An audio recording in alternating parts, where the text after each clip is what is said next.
On the cutting edge of the new mainstream, Christine Upchurch is passionate about bringing together science, psychology, and spirituality in a way that can be applied to our everyday lives for true transformation. The Christine Upchurch Show, stellar conversations to illuminate your journey, engages some of the most inspired visionaries on the planet in lighthearted, lively dialogue. Join us as we explore the expansive nature of reality in a down-to-earth way, offering you insights and tools, empowering you to become that bright light you're meant to be. Now, here's your host, Christine Upchurch. Hello, everybody. Welcome. I'm so grateful you're joining us here today. Whether you're listening live on KKNW AM 1150 in the Seattle area, WBLQ AM 1230 radio in Connecticut, Rhode Island, and New York, or anywhere around the world on Transformation Talk Radio, or after the fact on ChristineUpchurch.com in the radio show archives. But I tell you, wherever and whenever you're listening from today, you're going to be grateful you joined us. We're going to be heading into a subject and into a realm that we have never talked about, at least not for an entire show. But before I tell you about that, I want to say hello to my better half here in the studio who allows you to hear all these wonderful conversations. Mr. Benny Mathers. Good morning, Benny. Good morning, good day, good evening, depending on where you're listening to this show. And it's a pleasure to have you back on the air with us, Christine. Oh, and it's so great to be here with you, Benny. And I tell you that for years now, literally, I've been wanting to find the right guest to talk about something that, you know, a lot of people are curious about. Some people have a sense about maybe in their own lives. And that is alien encounters. Oh. Don't we all hear that, see it, feel it, and we have our own little visions around it? Yeah, and I think that in our culture today, Benny, that people are trying to sort of grasp this concept, first of all, that there can be physical experiences and experiences of other types, sort of, you know, connecting in this with these other dimensions, perhaps, but also trying to figure out how this fits into our overall puzzle of our evolution on this planet. Now, the person I'm talking about today, I'm so grateful to have here. She is Sherry Wilde. She's just like every woman, she's like every one of us, you know, sort of living our lives, but she's had some extraordinary things happen. She was born and raised in southwestern Wisconsin, and she continues to call Wisconsin her home. She operated a successful real estate business for many years that included sales, land development, and commercial renovations. And she's sort of had this lifelong experience interacting, and we'll get into that in detail. But, you know, the memories were repressed for a very long time until 1987, when her community started experiencing a UFO flap that was, like, considered to be one of the most active ones in the world. And so she has spent a lifetime sort of suppressing and then processing and remembering. And now she's written a book called The Forgotten Promise, Rejoining Our Cosmic Family, sort of putting it all into perspective, not only about her own life, but what this means for us, each and every one of us and our planet. I'd like to welcome our guest today, Sherry Wilde. Welcome, Sherry. Hey, Christine. Thank you for having me. I appreciate it. Oh, I appreciate you being here. And, you know, I've been fascinated with the subject for a very long time. And, you know, there are a lot of anecdotal kinds of experiences that people share. It's rare to find somebody with a story of like the lifelong journey interacting with aliens or what we think are aliens, and then being able to, like, remember it and put it into perspective. So tell me, at what stage of the game did you start to recognize that something had been going on in your life? It was in 1987, 88, right in through there, when we did have the UFO flap in this community. It covered an area, there's 3 communities fairly close by, 7, 8 miles apart, and it was like a triangular shape, I guess, where all the sightings were being reported. And I, at the time, was 37, 38 years old. And I was very busy. As you say, I had my career, my business, my real estate business that I was working. And I had 2 children who were, one was almost a teenager, I think, at that time. She would have been preteen or very close to it. So I was busy with them, and my husband had his own company that he was running, so we had busy lives. And I was, as a matter of fact, just yesterday when I was cleaning out some stuff here in my bedroom, I came across an old diary. Just came across it, and it covers the span of the years from the time I was about 23 years old and pregnant with my second child on up until this happened. And it covers the struggle we went through with getting my husband through school, and so we just lived this normal life, trying to get our life going and trying to get ahead. And we finally had gotten to that place in 1987, 88. The last entry before the final one, where I said, "What's happening? My life has gone into, has just fallen apart." The little entry into the diary before that was in November of 1987, and I wrote in there how happy I was and how life was perfect and I couldn't ask for anything more. And finally we had made it. Finally we made it. And I'm reading that and I'm going, oh no, duck, run for cover, Sherry. You just want to go back there and say, because it's all about the change. And sure enough, there was a little couple sentences, and I wrote, it was at the end of the diary. I'd run out of pages anyway, and I just wrote at the bottom of it that my life was over, that this whole UFO thing had started, my marriage had come undone, everything was changed. So that's when it happened, was in 1987, late 87, probably summer of 88, actually, is when it really happened. It was devastating, absolutely devastating. So, okay, so it somehow got triggered, and what unfolded then? Well, the way that it happened is I'm going to take it back to 1968, I guess it would have been, 7. 20 years previous to that, I had been going to my girlfriend's house and driving through the Wisconsin countryside in the spring, and we had made arrangements that I'd get to her house by 10 o'clock that morning, and if I was there by 10 o'clock, I would go shopping with her and her sister. And that was the plan that we had. If I wasn't there by 10, they were supposed to go without me because it meant I wasn't able to get off work. My parents owned a motel, and So you were a teenager then, right? I was a teenager. Yeah, I was 17. So a teenage girl wanting to go shopping with other teenage girls. I mean, that's high priority. Yes, that was a very high priority, and I was so excited because my mother let me off work. They owned a motel, and I cleaned rooms, and it was a Sunday morning, and I asked and so the motel had been full the night before. But I asked if I could get off. I did as many of my rooms as I could, and I was surprised that she said, "Yeah, you can go." Because that's why I made the plan with my friend Vicki that way, because I wasn't sure. I wasn't completely positive I'd be able to get free. So I got free, and I got in my little blue VW Bug, and I drove over to my girlfriend's house. She lives about 15 minutes away through the countryside I had to drive. And as I'm driving along, my car stalls, and it just stops running. And I remember it as clear as could be, and as the car is rolling to a stop and I'm trying frantically to get it to start again, I notice these men standing in the road, and one of them steps out into my lane of traffic, and I can see him through the windshield as my car rolls to a stop right at his feet. And the next thing I know, I'm walking into my girlfriend's house, and I'm standing in her kitchen looking up at the clock, and it's saying straight up 12 noon, 2 hours late. Wow. And I can't figure out how did that happen. And Vicki, my friend, she comes running down the stairs, and she's tearing the curlers out of her hair. She's coming down, and she's saying, "Where were you? You're 2 hours late, and you're just lucky the cows got out, or we were left without you." And I said, It's not noon. Is it noon?" And she said, "Yes, it's noon." And I went running around to the other rooms looking at the clocks, and they all said noon, and I never could figure it out. Well, I didn't think about it again. We went off shopping that day, and I didn't think about it until 20 years later. Now I'm 37 years old, and all of a sudden I'm thinking about that day, and I'm going, what in the world happened that day, and why did I never want to know what happened? Why did I just go on with my life?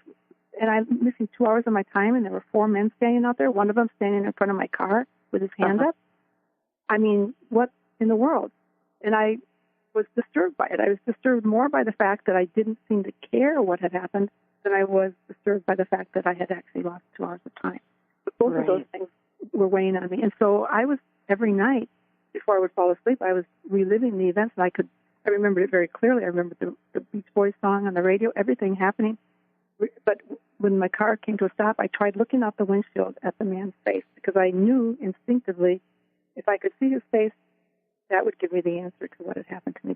Somehow I knew that. But my heart would start to pound, and I couldn't get there. So I had decided I was going to look for a hypnotist.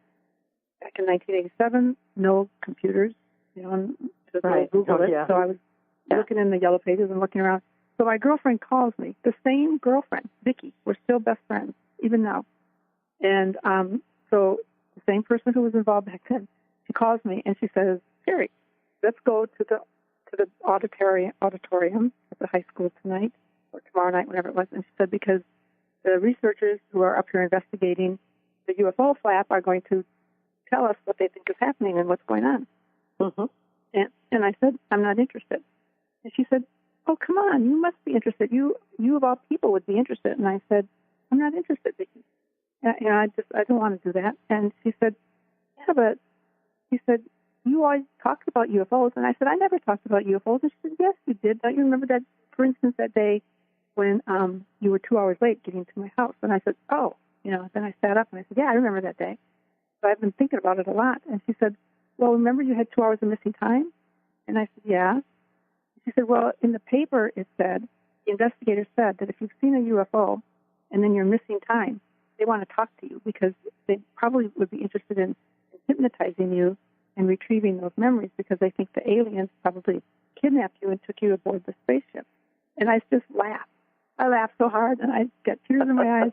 And I said, Vicki, I said, did you just hear what you said? I said, that's the craziest thing I ever heard. I said, that doesn't happen. And she said, well, it was in the paper. And I said, I don't care. I said, that doesn't happen. I said, that doesn't happen. That's ridiculous. I've never heard of anything so bizarre. And she said, well, that's what they said. And I said, well, you know what? I'll go with you because I decided if they hypnotize people, they must use a really good hypnotist. And I want to get the name of the hypnotist. But I'll go with you. So before you finish that story, we're going to go to a quick break. But when we return, Sherry, I'm going to be curious about who you connected with and what you found out about those 2 hours of missing time. More with Sherry Wilde here in just a few moments.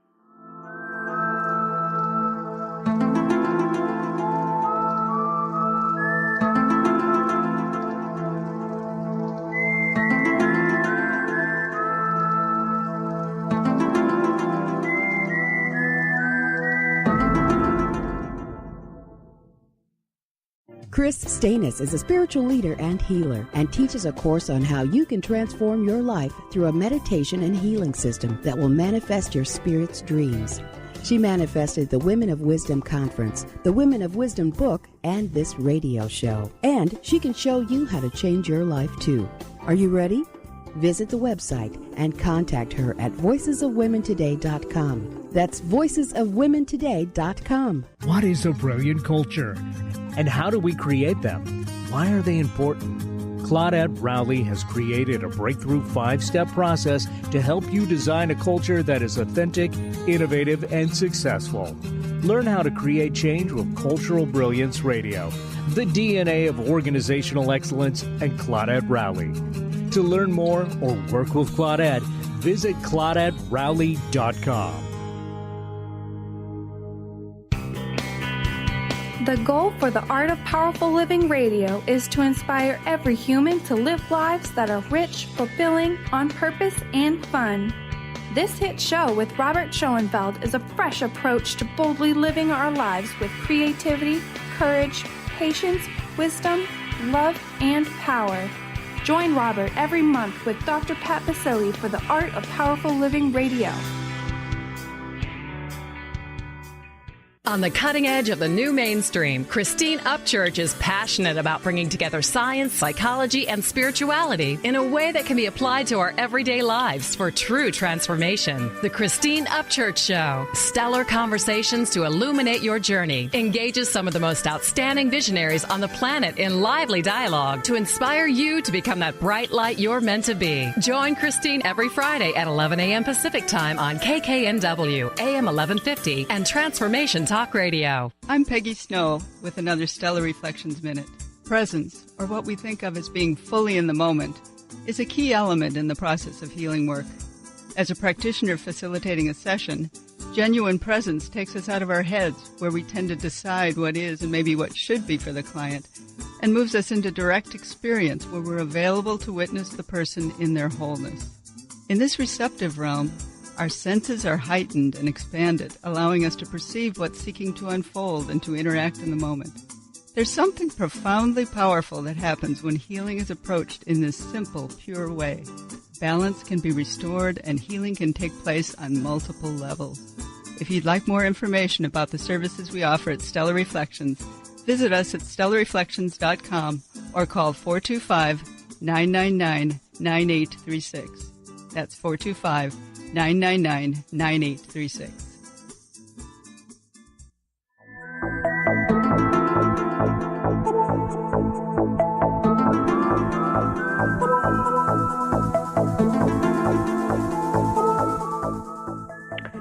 Welcome back to the Christine Upchurch Show here on KKNW and Transformation Talk Radio.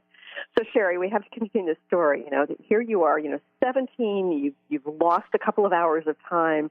You arrive at your friend's house, and apparently you're talking about UFOs.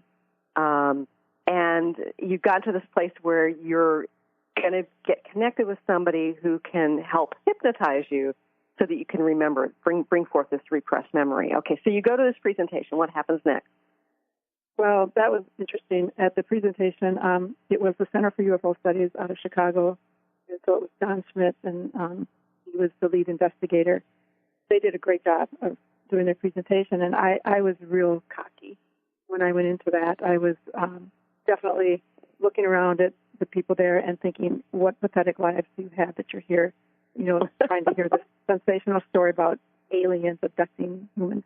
And so I was kind of snotty about it all, but I wanted to sit through it so that I could get the name of the hypnotist.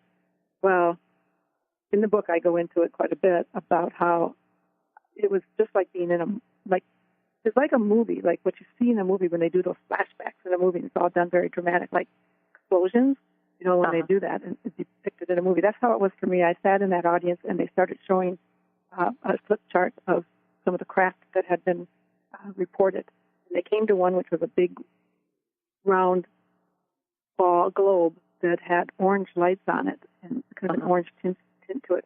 And that I had just seen that the night before. I had gone out on a showing, and I had seen that, and I had lost time with that whole episode, and I didn't even remember it until I saw that. And it just exploded in my head, and the explosions kept happening, and I got very disturbed and upset. And so it became more than just about what happened when you were 17. It was what happened the night before, too. Exactly, and it scared me because I hadn't remembered it. And it's interesting because in the book I talk about how, I had that, and then when I get home and my youngest daughter and my husband are out in the front yard, and they're running around and pointing up at the sky, and they came over to the car and said a UFO had just been hovering over the house. And so I didn't remember any of that. Mm-hmm. So that was weird. But I finally connected with Don Schmidt, and I told him I said I don't have anything to report other than I saw that orange globe thing in the sky last night. And he said, "Oh, okay, that's good. Go over and talk to that guy over there." And I said, "Well, I will." But I said, "What I really want to do is I want to get the name of the hypnotist that you use." Well, he refused to give me the name. He wanted to know why I wanted it, and I told him what had happened when I was 17. And I got a little perturbed because he seemed more interested in that thing from when I was 17 than he was to hearing about my seeing the orange globe the night before. And I thought, that's weird. But he told me later that, it had all the earmarks of what he was afraid was, an abduction. But I didn't know that at the time. So he said that he wanted to talk to me further and he'd call me. So I left there that night pretty frustrated, knowing that I would never hear from him again. But I did. He called me, and we talked, got to know each other. He would call. He was very gentle with me, which is good because I would have totally run the other direction.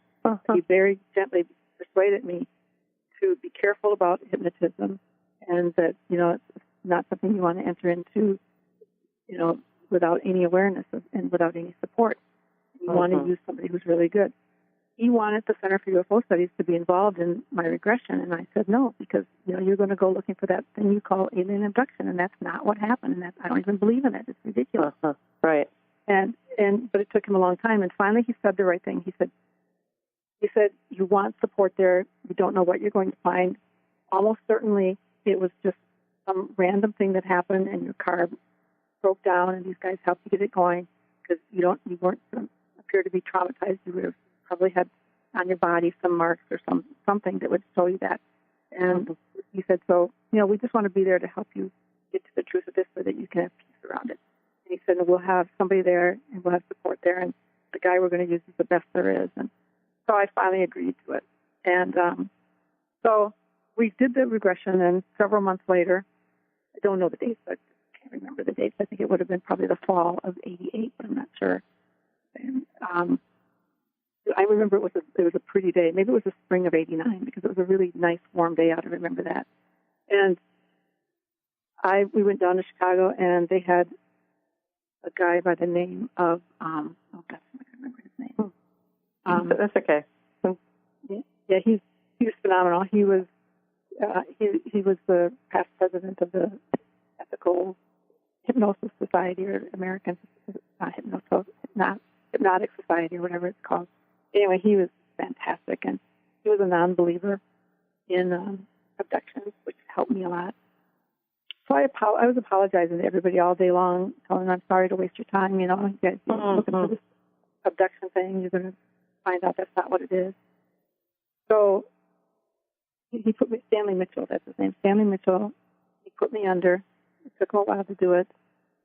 And it was a fascinating experience to be hypnotized. What did you remember when you were under? Everything. It came very slowly. It started, but once I got going and I was back there in that car, everything. He took me through 3 times. He took me through the whole thing where I was feeling the emotions and the fear and everything. The second time he took me through, he had me be the observer of it. And the third time he had me just be very detached from all of it and kind of analytical. So what happened? Really, what happened those 2 missing hours? Oh, well, the car rolled to a stop, and I was right.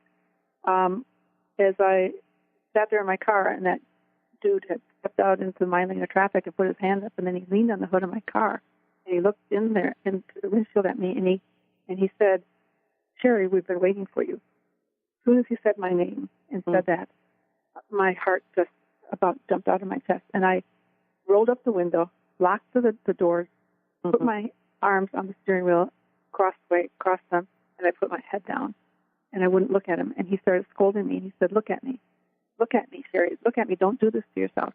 And I just ignored him. I was just terrified. And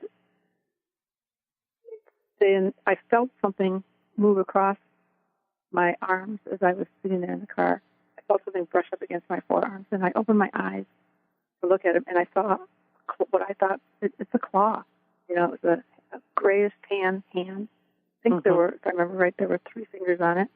And it came across and it wrapped its long fingers around my right wrist, and then another hand came in and wrapped around my left wrist and pulled me out of the car. And so let me ask you this. Did they open the door? That was a really hard one for me, Christine. I don't believe they did. And I couldn't reconcile that in my mind. I just couldn't.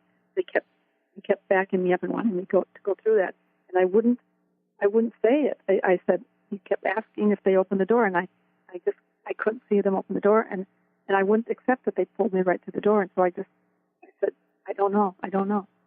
But that's what they did. They pulled me right to the door, I believe anyway. I think that's how it went. And then there I was standing by the side of the road by my car. I had one guy on each side of me with a vice-like grip on each wrist, and then standing in front of me was a guy who had been talking to me. He seemed a little bit bigger. He was definitely the leader. I was calm at this point because, as I have come to learn, when they touch you or when you look into their eyes, you become immediately calm. And interesting. That's what they did. And so we talked for a little while, and I looked at him. I studied him. He looked familiar to me, the leader, and I just took it all in, and I just was very detailed. I saw every detail of him, and I remember thinking, how did that skinny neck hold up that big head, and what happened to his nose, because he just had a crevice there. His ears were the same thing. His mouth didn't move when he talked to me, but I heard his voice. It was very distinct, clear to me. But he said, we have work to do. And then he turned very quickly, and he just like zip, zip, zip, and he was gone. And I turned to see where he went, and then I saw the ship sitting over in the field, quite a probably good distance away, about maybe 2 football length fields away or so. And the guys on each side of me started walking and pulling me along with them, and I couldn't keep up with them. Mm-hmm. And the other thing they did is they took me over a fence. There was a fence down in the ditch, and I couldn't get clarity on how did I get over that fence. And we glided right over it, but my mind again wouldn't accept it. And they took me over there, and as we got closer to the ship, I saw the leader guy was already over there standing and waiting for us. And there was a woman there who looked human to me. Mm-hmm. And I was relieved, and I thought, oh, good, there's another human being there. But as we got closer, I saw she was not human. She looked very familiar to me also. And there was a ramp down on the ship. The ship looked to be about 20 feet in diameter. It was sitting on 3 legs. And it was very shiny, silver, very pretty. I love the ship. This is a little scout ship. And when we get there, I have to go up the ramp, which was difficult. He helped pull me up the ramp and go into the ship. And the first thing always when you go into the ship is you notice 2 things. You notice it's very, very cold in there, very cold. And even though it was a warm spring day or fall day, I'm not sure, I think it was spring. It was a warm day outside. It was cold in the ship. And then the ship is, even though it looked like it to be about 20 feet in diameter, it was way bigger on the inside. It looked like you would have to stand stooped over. So you go inside and it looks a lot bigger than it looked from the outside. Yep. Yep. It's the distortion in between the dimensions. I've come to understand a lot of this stuff, but at the time it didn't make sense to me. But just like how he moves so fast and how they move so fast and they have to drag me along because it's about the difference in our dimensions in our time, in our perception of time. So in a nutshell, what happened to you on that ship? Or maybe we should just go to another break, and when we come back, you can share with our listeners what happened, and then we'll talk about how you've come to recognize that this has been something that's been long-term and ongoing. And we're also going to share with our listeners about some of how you work through some of your fear and some of the messages that these beings have for all of us. More with Sherry Wilde here in just a few moments.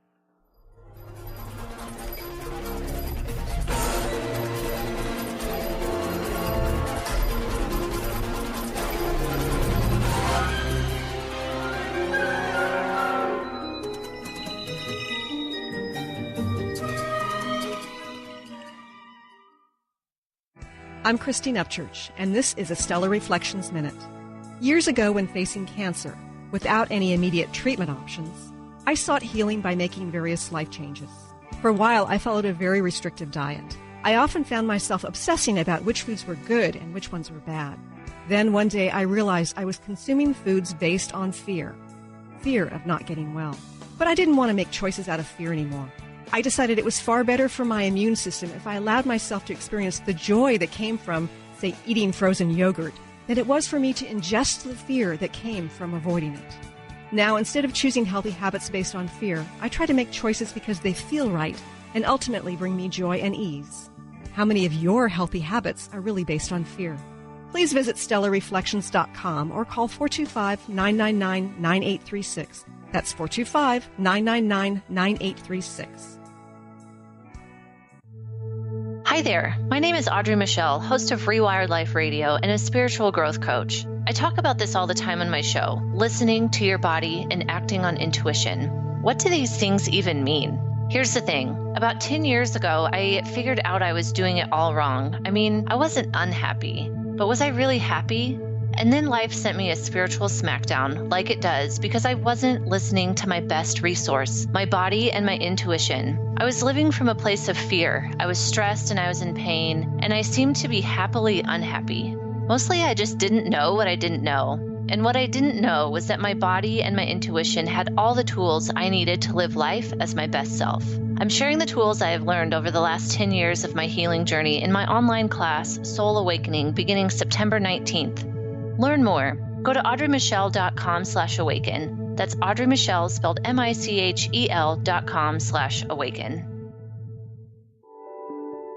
Have you been seeing numbers like 111 and 222 everywhere you go? Do you feel that the universe may be trying to get your attention, perhaps offering a message of some sort?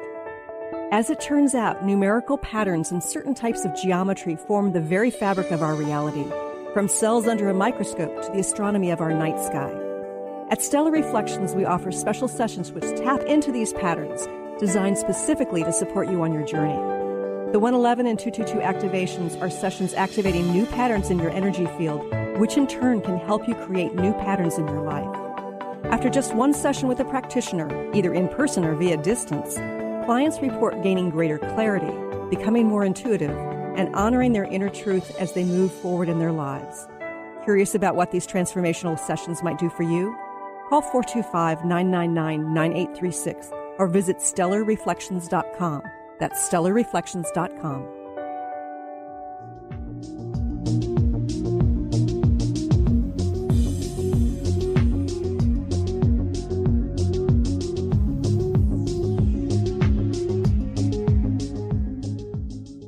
Welcome back to the Christine Upchurch Show here on KKNW's WBLQ, 35 stations in Australia, and Transformation Talk Radio around the world. I'm talking today to Sherry Wilde. She is the author of The Forgotten Promise, Rejoining Our Cosmic Family. Now, Sherry, when we had to go to a break, you were talking about how you were sort of recovering the memory for those 2 hours that were missing when you were 17, and these beings sort of grabbed you, pulled you through the door, and took you to this spaceship. Can you tell our listeners, kind of briefly, because there's so much to get in here, what happened to you on that ship? Well, it was unbelievable to me. I mean, even though you're under hypnosis, I was aware that I was sitting in Stanley Mitchell's office in downtown Chicago. I could hear the traffic outside. So I'm listening to myself, and I'm watching myself relive this, and it's so unreal to me. But I knew that what I was recalling and reliving was the truth. I couldn't have made that up. There was no way. And so what happened on the ship was the woman who took me in there, the hybrid woman, who, by the way, I know her name is Aurora. And she is always there, usually when they take me. And she helped me to get undressed. She told me I had to get undressed. And I knew that. On some level, I remembered that that's what was going to be happening. I had to lay down on the table. I had what I now know. But back then, I had no idea that this kind of thing would go on. But I now know it's the typical routine. They put me on the table, narrow, little, very cold slab of a table. And the leader guy came in, and the other little dudes came in. And the leader guy did a physical exam on me. And I was shaking like a leaf, but they calmed me down, and he went through that. And the main focus of it was, as he was doing it, he was talking to me gently about what he was doing. Then he came to the point where they harvested my eggs, and I got pretty upset about that. But he explained to me, and so he did that. After it was done, I got dressed, and then he said, I'd like to ask you some questions. Is that okay? And I said, sure. And he asked me questions. The first of which was, Sherry, are you happy? Which I thought was when I heard that under hypnosis, I was like, what? Really? Okay. These guys fly. So this is sort of so you're re-experiencing something, and it seems to me on some level they're just like, treating you like a lab rat or whatever. They've taken you, and yet he's asking you what seems like a profound question. Yeah, exactly. That was my thinking too. And I tell you, Christine, I thought about that over and over. And in my journey to get to the heart of what this is all about and to understand, what is this? Am I a victim? Is this me being a lab rat to them? But when I think of him asking me, Sherry, are you happy? It seems to be his first and major concern to him. And I now remember in all my experiences, that's the first thing he always asks, are you happy? And tells me I need to be happy. Well, I come back and I tell him, no, I'm not happy here. I don't belong here. Can I stay with you? I always beg to stay with them once I get comfortable with him and I start to remember. And then he tells me, that I can't go with him. I can't stay with him, and that I'm meant to be here and that it's all okay. And I say, but I don't feel like I belong on this planet because humans they're kind of mean to each other, and they have wars and they kill each other. And we talked about the Vietnam War, and talked about that stuff. And but he reassured me that that they were always around, but that it was important. I needed to stay here and live my life. When he told me that it was time for me to leave, I had stayed longer than I should have, and he gave me something to drink that he said would help me to settle my stomach. But he said I'd probably get sick, and I said why? And he said, well, because of the difference in the frequencies between our dimensions. And sure enough, in my diary, I found my diary after I was regressed. I came back home. I dug around and I found a diary that I had kept when I was in my teenage years. And sure enough, I found that day when that had happened. No mention of being 2 hours late. Didn't even write that in the book, in the diary. But I did write that I got sick later, and I ended up not being able to go shopping. I had to lay in the back seat of the car all afternoon. So I did get sick from it 3 times. Okay, so you've opened the floodgates through this hypnosis. Were there other episodes? And if so, did you ever become sort of consciously aware as they were happening? Absolutely, absolutely. At the end of the regression, he asked me if I wanted to leave the door open or closed, and I asked him what that meant, and he said if you leave the door open, the events will become more and more clear to you, the details. If I close the door, then you'll go back to not remembering any of it, and I didn't want that again. That was frustrating.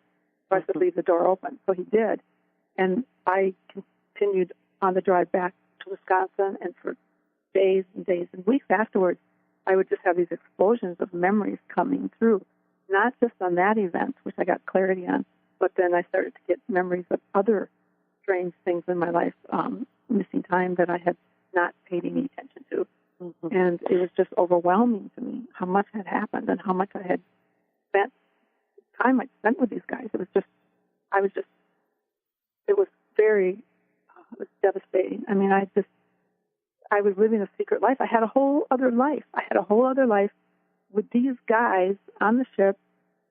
Oh, it was just more than I could handle. I couldn't believe that was my reality and that was my world, and everything. I almost lost it. I tried to kill myself because I couldn't come to terms with it. I tried to kill myself after I became aware that it was happening in real time, and after I found out that they were also coming for my daughter. Those two things, and my husband leaving me, it was too much. So I find this rather interesting because, here you are, like when you're on the ship, not wanting to leave because you feel like that there's a stronger connection to home. And yet within the context of being human, living your normal life, you felt what you say in your book is a sense of shame and a sense of confusion and worried about how others are going to judge you. I mean, that seems kind of sad if there's this connection there that you were having a hard time integrating it into your life. It did. It took me a long, long time. I played over and over again the events, and I thought, well, I have what they call Stockholm Syndrome. I had some investigators say, well, you have Stockholm Syndrome. And I looked that up, and I was like, yep, that's what I've got. But then I was thinking about the things that they had taught me. And they taught me all these things about our Creator, and they have such reverence for the Creator and for all life. And they were teaching me, that we are all one with the Creator. They were teaching me that we're an evolving species, and we need to wake up, and we need to remember the truth of who we are, and we're destroying our planet, and don't we understand our planet is a living, sentient being? And, all the stuff they were teaching me ran contrary to them being evil and being coming in and doing evil things to me. And when I looked at it, I thought, well, when he's giving me the exam, he's telling me, oh, Sherry, you have a weakness in your legs, and it's a good thing that we come in and treat you, because if we weren't able to do that, you probably wouldn't be able to walk because your frequency doesn't resonate well with this body. And they were tweaking me. I mean, he would explain things to me. I thought, well, that doesn't seem like a very mean thing that they're doing. And the thing about taking my eggs, I didn't know what to make of that. It was a long, long journey trying to unravel and get to the heart of what really was going on. So, do you know what they did with those eggs? Yeah, because what I eventually cut to the chase. It took years and years and years.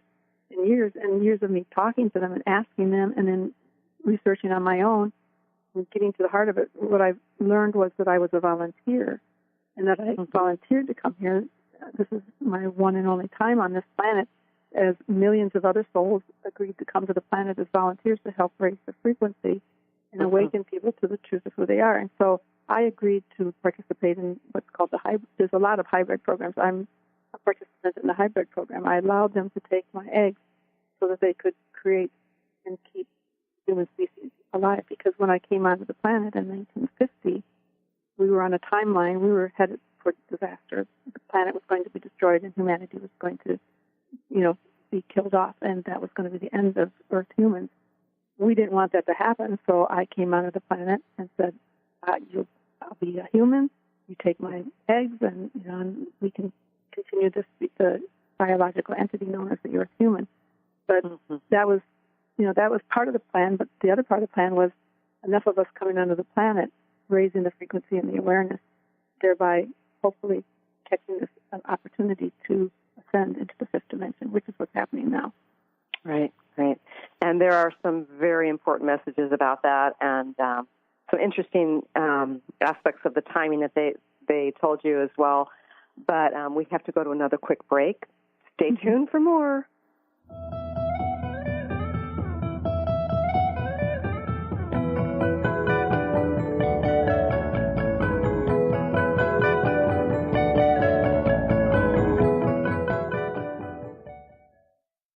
Calling all moms, it's time to awaken your vibrant, intuitive, loving self in every area of your life. Join host Debbie Pokornik as she shares thoughts, stories, and tools to help you stand in your power. Listen to Vibrant, Powerful Moms helping everyday women create extraordinary lives. Mondays at 2:30 Pacific, 5:30 Eastern. For more information about Debbie, visit empoweringenergy.com. That's empowering with letters NRG.com. This is Peggy Snow, practitioner at Stellar Reflections, with a Stellar Reflections Minute. So many people these days are trying to find ways to relieve their stress. What happens to our breathing when we're feeling overwhelm and stress? When we tune in, we realize that we're either holding our breath or taking very shallow breath. To signal the body that all is well, which most of the time it is, sometimes all that is needed is a nice, deep breath to break the cycle. First, exhale to get all the stale air out by engaging the abdominal muscles and blowing gently. Next, take a nice full breath in, feeling it fill your body all the way down to your hips. Release fully and enjoy the freedom of movement. Notice how your body feels. Do you feel refreshed? Calmness is only a breath away. This has been a Stellar Reflections Minute. For more information about what we offer at Stellar Reflections, visit us at stellarreflections.com or call 425-999-9836. That's 425-999-9836. Wow. Hey, everyone. Welcome. Welcome to the Dr. Pat Show. This is Talk Radio to Thrive By. I'm telling you, I got to pinch myself some days, because when each of us gets called to do something that we so not thought was in our wheelhouse to do for a purpose that's so much greater than us, we get to show up and shine. If you would like to show up and shine on the Dr. Pat Show as a co-host or sponsor, send us an email to inspire@thedrpatshow.com. Is traditional medicine not working for you? Do you still feel as if your health isn't 100%? Here at the Holistic Medical Center, Dr. Nushin Darvish and the qualified staff look through the dimensions of wellness and start a healing plan prioritized to your needs. Our physicians assess the whole you until complete health is achieved. Get the help you need by visiting drdarvish.com or call 425-451-0404. Hi, this is Laura Richer, host of On the Verge Radio. Sometimes you hear encouraging messages like transform your life now, become empowered, create the life you crave, and it all seems overwhelming and you're not sure where to start. I'm here to tell you that self-improvement is not always fun and easy, but it is always worth it. The path to creating positive changes begins with releasing the things that have been holding you back. Then you can create a life that inspires you.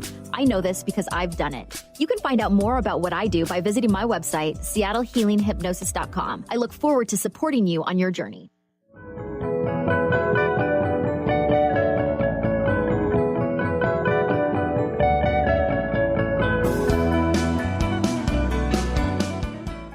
Welcome back here on KKNW and Transformation Talk Radio. You know, Sherry, before we go further, and there's so much more to talk about, can you please share with our listeners how they can connect with you? I have a website, which is theforgottenpromise.net. So www.theforgottenpromise.net. And Wonderful. I have a link on there if they want to email me. And I have a blog, which I haven't written for a long time, but they can also communicate that way. Yeah, and I highly recommend the book of the same name, The Forgotten Promise, Rejoining Our Cosmic Family. It's got fascinating details about your many, many experiences that you both remembered, but also were conscious of moving forward, and too many details to go into here on the show. Okay, so the experiences continue. You were learning things. First of all, were your daughters involved? Were your kids involved in any way? I have two daughters, and I don't talk about it much, but my oldest daughter has been involved. They were involved with her conception. I was told when to conceive her, and they were there every step of the way through my pregnancy. My youngest daughter is not a participant, but she's seen them. She was involved peripherally because they would come to the house and see the little guys running around. So, but they were curious about her, but they never, as far as I know, she's never been taken, whereas my oldest son has been. So how do your daughters feel about you sort of coming out of the closet, internationally by writing this book and being on shows like this? Not well. Not well at all. My oldest daughter and I are estranged. She hasn't talked to me for probably 8 years. My youngest daughter refused to talk to me when she heard about the book, and she told me she would never speak to me again, and we went a long time without her talking to me. And she's come back around, and she has only recently started to acknowledge that the book is even out there. She hasn't read it, and I understand that. You have to understand what they went through in those years. It was very traumatizing, and we had a pact as a family to not talk about it, not acknowledge it. Don't lie. I always told them, don't lie about it, but just don't talk about it. And I broke that pact, when the time came to write the book. And it's embarrassing. And I understand that my youngest daughter is a professional in real estate business, and it's embarrassing. We live in a small town, and most people don't understand this. Right, but reading your book, it feels very, very important, and I love the fact that there has been some corroboration. I mean, there are other people who say viewed the spaceships. People have seen the bruises on your wrists from being pulled along in whatever way to for your experiences, and yet the messages that they have for humanity are huge. What was it about 2009 that was important? 2009, they came back. They had left my life in about 1990 or 91, and I don't recall any visits from them at all for almost 20 years when they came back in 2009, and then all of a sudden one night I roll over in bed, open my eyes, and there he is. And he says, and I look at him and I go, oh my gosh, what are you doing here? And he said, well, we told you about the great earth changes. We're in the midst of it now, and there's work to be done. And he sat there and talked to me for the longest time that night, and he explained how we were going to, go into this time of chaos, and everything was going to come undone because it was time for us to move into the higher frequencies, and anything that did not resonate with that high frequency would have to crumble and fall away. So anything that wasn't based on love would be undone. And he said, watch as everything, your financial institutions and your big corporations and companies, and he said, everything will come undone as it needs to do and be rebuilt with the base of love instead of fear. And so it's been interesting, we are ascending. The earth is moving into the fifth dimension. She has held back her ascension while she waited for her children. The children were not waking up, and we're not waking up, and we're on a timeline to destroy the planet. And that's what these times are all about. That's why so many of us answered the call to come in and volunteer. And the planet is definitely moving into the fifth dimension.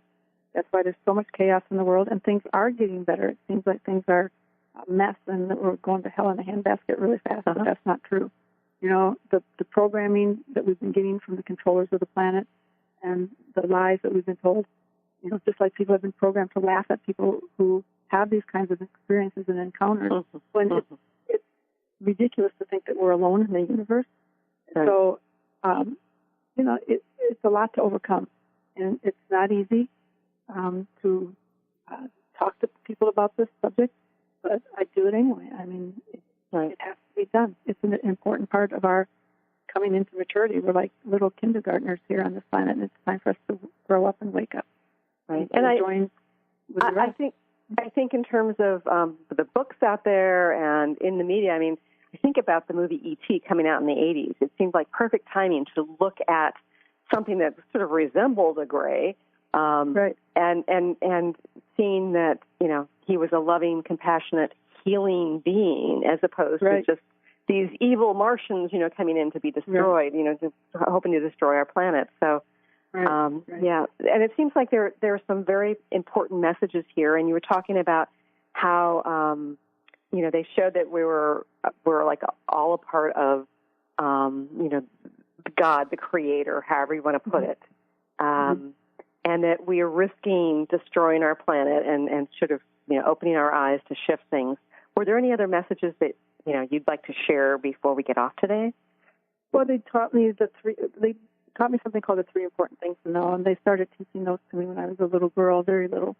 And the 3 important things to know, they would quiz me on it and test me on it and explain it over and over again until I finally grasped the meaning of it. And 3 important things to know, that the number 1 most important thing to know is that we are all one with our Creator.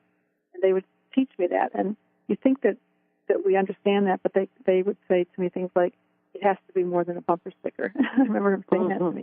It has to be more than a bumper sticker. You have to live it. You have to live it. You have to be it. We are all one with our Creator. They said if you could just get that, if humanity could just get that, that would cure all the problems on the planet. Everything would change. With just understanding that when you look at another, you're looking at yourself. There's no separation, even though we appear to be separate. And in fact, what you say in your book is that it actually goes beyond, like, from one human to another, but in terms of, all living things. Right, all living things, they say. And that's why when I was with them, I always wanted to stay with them, because you're in that frequency of love, unconditional love, and it just feels so safe and so wonderful because they have such reverence for life. They just appreciate life. So the number 2 most important thing to know is we are multidimensional beings existing on more than one level simultaneously, which is a real mouthful, and that gets that's a very deep subject, but that's important to know, especially now. And then the 3rd most important thing to know is monitor your thoughts.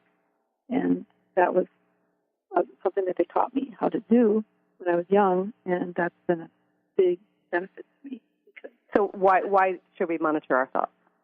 Because your thoughts are really creating. They're like they say that we're like projectors. We are like projectors, and we are projecting by our thoughts. And we project out, and that creates our reality. It creates our experience, and it's huge. And it affects how we interact with one another. Our thoughts. You think that we're separate, but whatever it is you're thinking about another person, you meet them, and you have a judgment about them. That taints them. That taints you. That taints the energy. Your thoughts it's just so important that they be positive.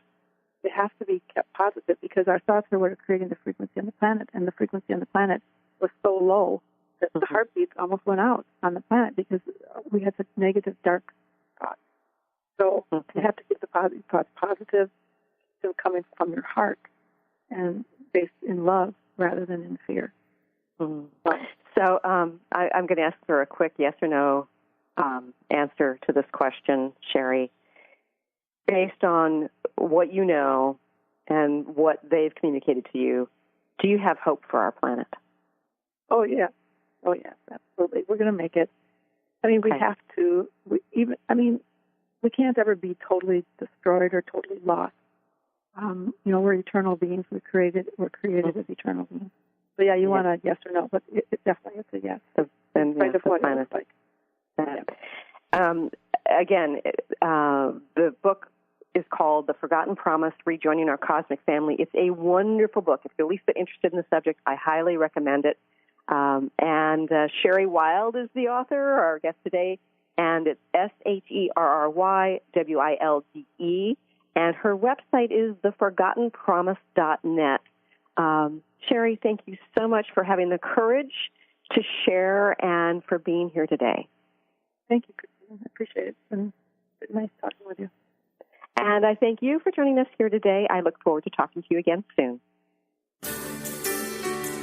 You've been listening to the Christine Upchurch Show, stellar conversations to illuminate your journey. Each week, this show engages some of the most outstanding visionaries on the planet in lively dialogue to inspire you to become that bright light you're meant to be. Join Christine every Friday at 11 a.m. Pacific Time on KKNW, AM 1150, and TransformationTalkRadio.com. For more information about the transformative healing work of Christine, visit www.stellarreflections.com. And for weekly topics, visit www.transformationtalkradio.com.